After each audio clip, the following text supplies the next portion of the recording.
ಸ್ನೇಹಿತರೆ, ಭೀಮ್ರಾವ್ ಅಂಬೇಡ್ಕರ್ ಅವರು ಸ್ವಯಂ ಶ್ರೀಕೃಷ್ಣ ಭಕ್ತರಾಗಿದ್ರು.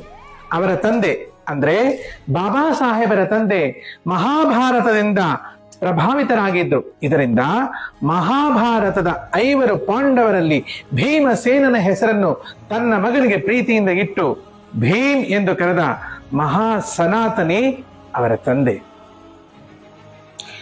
ಭೀಮ್ ಹೆಸರಿನ ಜೊತೆ ಅಂಬೇಡ್ಕರ್ ಎಂದು ಒಂದು ಸರ್ನೇಮ್ ಇತ್ತಲ್ಲ, ಆ ಹೆಸರು ಒಬ್ಬ ಬ್ರಾಹ್ಮಣರದ್ದು.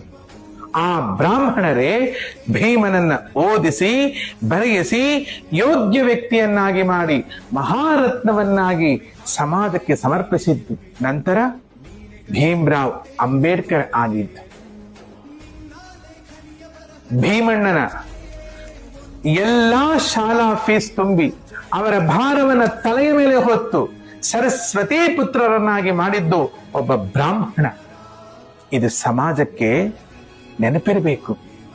ಅಷ್ಟೇ ಅಲ್ಲದೆ ಆ ಮಹನೀಯ ತನ್ನ ಉಪನಾಮವಾದ ಅಂಬೇಡ್ಕರ್ ಎಂಬ ಟೈಟಲ್ ಅನ್ನು ಸಹ ಭೀಮನಿಗೆ ನೀಡಿದರು. ಅಂಬೇಡ್ಕರ್ ಎಂಬ ಪದ ಮತ್ತು ಪದವಿಯನ್ನ ಆ ಬ್ರಾಹ್ಮಣ ನೀಡಿದ ಪದವಾಗಿದೆ.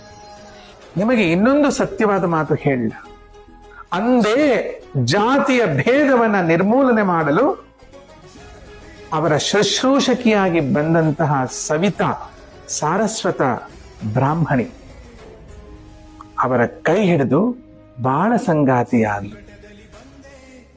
ತ್ಯಾಗ ಅಂದ್ರೆ ಬ್ರಾಹ್ಮಣ ಶಬ್ದದ್ದು, ಬ್ರಹ್ಮಜ್ಞಾನ ಅಂದ್ರೆ ಇದು, ಸನಾತನ ಶಬ್ದಕ್ಕೆ ಇದು ಮಾದರಿ.